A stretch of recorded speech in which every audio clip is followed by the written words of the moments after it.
The Ritz-Carlton ballroom sparkled with old money and new pretensions. Crystal chandeliers cast golden light over Silicon Valley's elite as they celebrated the Thompson Family Foundation's annual charity gala. Or rather, celebrated themselves under the guise of charity. I adjusted my Brioni tie, worth more than the cars most of these people drove, and watched my father-in-law, Richard Thompson, hold court near the Champagne Tower. His wife Margaret's diamond necklace caught the light as she laughed at some venture capitalist's joke. James. Richard's voice carried that particular tone of disdain he reserved just for me. The service entrance is that way. He gestured toward the kitchen doors. The staff tables are in the back. 5 years of marriage to his daughter Emma, and he still treated me like the nobody who'd stolen his princess. If only he knew. Actually, I have an invitation, I said quietly, showing the embossed card. He snatched it, frowning. This must be a mistake. Emma knows better than to dash. I'm her husband, Richard.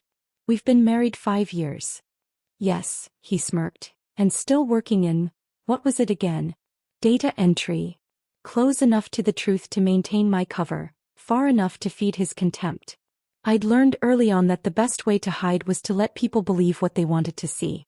The servers section is through those doors, he repeated, louder this time, drawing attention from nearby guests. We wouldn't want to confuse the help with the guests, would we? Emma appeared at his elbow, her face flushed with embarrassment. Dad, please dash. Now, darling, Margaret cut in, your father's right. James would be more comfortable with his own kind. I caught Emma's eye, giving her the slight nod we'd arranged. Time to play along one last time. Of course, I said, taking the server's entrance as directed. Behind me, I heard Richard's booming laugh. At least he knows his place. If he only knew his place in what was about to unfold. From the kitchen, I watched the gala through the service doors.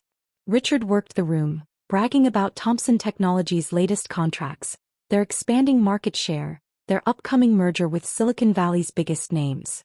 What he didn't know was that his company's success rested entirely on one client, Quantum Dynamics, the revolutionary AI firm that had transformed global technology. And tonight, Quantum's CEO was finally making their first public appearance. My phone buzzed, 2 minutes to announcement.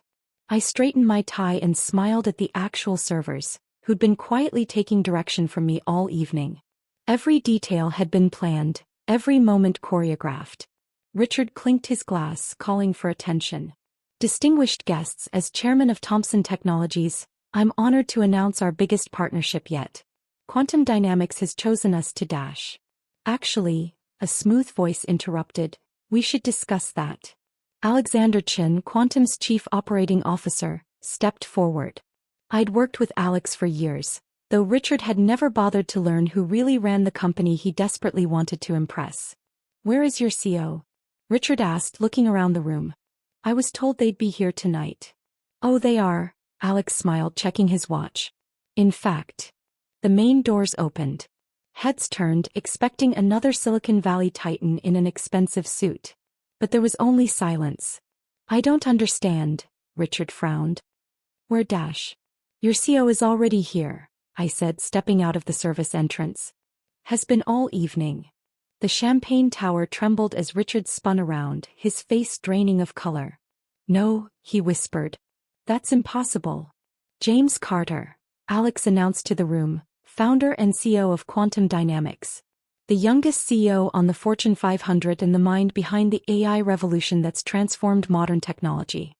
The Champagne Tower crashed as Margaret's hand flew to her throat, sending crystal glasses cascading across the marble floor. The sound perfectly punctuated the moment of total silence that followed.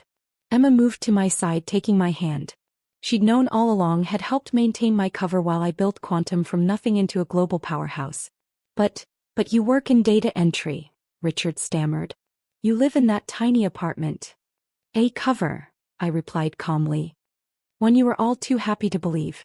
It's amazing how invisible you become when people think they're above you. Thompson Technologies contracts, he said, realization dawning. All those major projects were with my company. Every deal you bragged about, every contract you celebrated, they all came through me. While you were showing me to the service entrance, I was deciding your company's future. The room had gone completely still. Silicon Valley's elite stood frozen, watching the man they'd dismissed as a nobody reveal himself as the phantom CEO they'd all been desperate to meet. Now, I continued, about that merger you've been promising your shareholders. The silence in the ballroom crackled with tension as I moved toward the main stage, each step echoing against marble floors now littered with broken crystal. The merger, I continued, taking the microphone, needs some clarification. Alex, would you share the slides? The giant screens behind me flickered to life, displaying Quantum Dynamics' global operations. Data centers in Dubai, research facilities in Tokyo, AI development hubs in Stockholm. The empire I'd built while Richard thought I was inputting spreadsheets. Flashback, 5 years earlier. I met Emma at a coffee shop near Thomson Technologies. She was hiding from her father's expectations behind a laptop, working on code that would later become part of Quantum's core architecture. Your algorithm, I said, peering at her screen. You're approaching the AI learning curve from the wrong angle. She looked up, surprised. You understand quantum computing? Enough to know that this, I sketched a different formula on a napkin, would work better. That napkin now hung framed in our secret penthouse office, next to Emma's original code. We were married 3 months later against her father's wishes. He'll never accept you, she warned. Good, I replied. That'll make it easier to hide in plain sight. We kept my growing company secret, using Richard's contempt as our perfect cover. The smaller he made me feel, the bigger Quantum grew. Present day. Quantum Dynamics, I announced to the stunned gala audience, has become the world's leading AI technology provider. Our market cap exceeded $300 billion last quarter. Richard gripped a chair for support. The man who'd spent 5 years treating me like a servant was watching his entire worldview shatter. But surely, Margaret sputtered, we would have known, the press. Would you? I clicked to the next slide. When you were so convinced I was nothing. When you seated me with servers and called me the help? The screens showed press coverage of Quantum's mysterious CEO. Always in shadows, never photographed directly. Silicon Valley's biggest mystery, hiding behind carefully crafted anonymity. Thomson Technologies, I continued, has been a useful partner. But let's be clear about who works for whom. Alex stepped forward with a folder. The merger documents, as requested. Richard reached for them with trembling hands. But I thought, we were acquiring. No, Richard. Quantum is acquiring Thomson Technologies. The papers your board approved last week? They give us controlling interest. The crowd murmured. Several phones appeared, shareholders frantically checking stock prices. You see, I explained, while you were showing me to the service entrance, your board was signing control to the very person you thought was beneath you. Emma joined me on stage, her designer dress a far cry from the simple clothes she wore to family dinners. Dad, did you ever wonder how your small regional tech company suddenly landed contracts with global giants? You. He looked at her with dawning horror. You knew. I'm Quantum's chief technology officer, she said. Have been since before we married. James and I built this company together while you were busy being ashamed of him. The screens filled with Quantum's organizational chart. Emma's name near the top, alongside Alex and other executives Richard had desperately tried to impress at parties. All those meetings, Margaret whispered. When you said you were visiting friends. I was running a global technology company, Emma replied. One that now owns controlling interest in Thomson Technologies. I turned to the gathered executives and investors. For those wondering about their positions, don't worry. Quantum believes in merit-based leadership.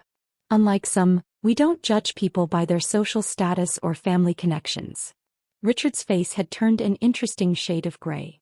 The apartment, that tiny one-bedroom where you live, is one of many properties we maintain for privacy, I explained. Our actual residence is the penthouse your real estate agent tried to sell you last month. The one you said only a real CEO could afford. The irony hung heavy in the air as Richard remembered his own words. Your office, he said weakly. That small cubicle when you visited Thomson Technologies. Was perfect for observing how you really treat people when you think they're beneath you. I smiled. Amazing what you can learn from a cubicle. The room had shifted now, power dynamics realigning as Silicon Valley's elite processed who I really was. The same people who'd ignored me all evening were suddenly finding reasons to move closer. The merger proceeds as planned, I announced. Though there will be some changes in leadership. I paused, looking directly at Richard. Starting at the top. The next morning, Thomson Technologies' lobby buzzed with nervous energy. Employees watched wide-eyed as I walked through the front doors, not to the small cubicle they were accustomed to seeing me occupy, but straight to the executive elevator. Richard's corner office offered a panoramic view of Silicon Valley. He sat behind his desk, looking somehow smaller without his usual arrogance. "The board meeting starts in 10 minutes, I said, not bothering to knock. "Ready to announce your retirement?" He looked up, years of carefully constructed superiority crumbling. "You planned this? All of it? From the beginning?" "Not exactly." I took the seat across from him, his seat soon enough. "When I met Emma, I was already building Quantum. But you made hiding it remarkably easy. Your assumptions about me, your need to put me in my place. It was the perfect cover. The dinner parties," he said quietly. "When we seated you in the kitchen. I was closing billion-dollar deals on my phone while your servers shared their coffee with me. Good people, by the way. They're all getting significant raises." Emma entered, tablet in hand. "The shareholders are assembled. Dad? Mom's here too." The boardroom fell silent as we entered. Margaret sat rigid in her chair, her perfect society makeup unable to hide her sleepless night. The board members, Richard's carefully chosen cronies, shifted uncomfortably. "Before we begin," I said, taking the chairman's position, "let's address the elephant in the room. Yes, I'm the CEO of Quantum Dynamics. Yes, we now own controlling interest in Thomson Technologies. And yes, everything you thought you knew about the power dynamics in this room was wrong." Alex began distributing folders. "Our first order of business is restructuring the board. We believe in diverse perspectives, not country club connections. You can't just..." One of Richard's golf buddies started. "Actually, we can. And we are." Emma pulled up the shareholding structure. "Quantum owns 51% of voting shares. That's what those papers you signed last week actually meant." Richard stared at the table while his carefully constructed empire transformed. His board allies were replaced by tech innovators, diversity champions, and actual industry experts. "As for the Thomson family," I continued, "Richard will announce his retirement this afternoon. Margaret will step down from the foundation board. And the company name.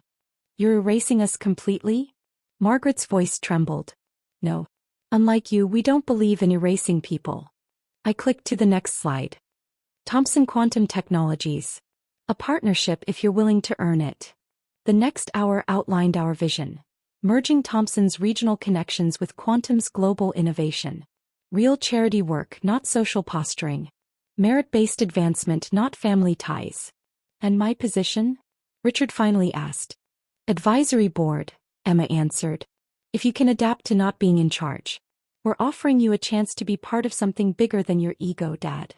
As the board filed out, Margaret lingered. "The foundation gala. You let us humiliate ourselves." "You humiliated yourselves long before that," I replied. "We just stopped protecting you from the consequences."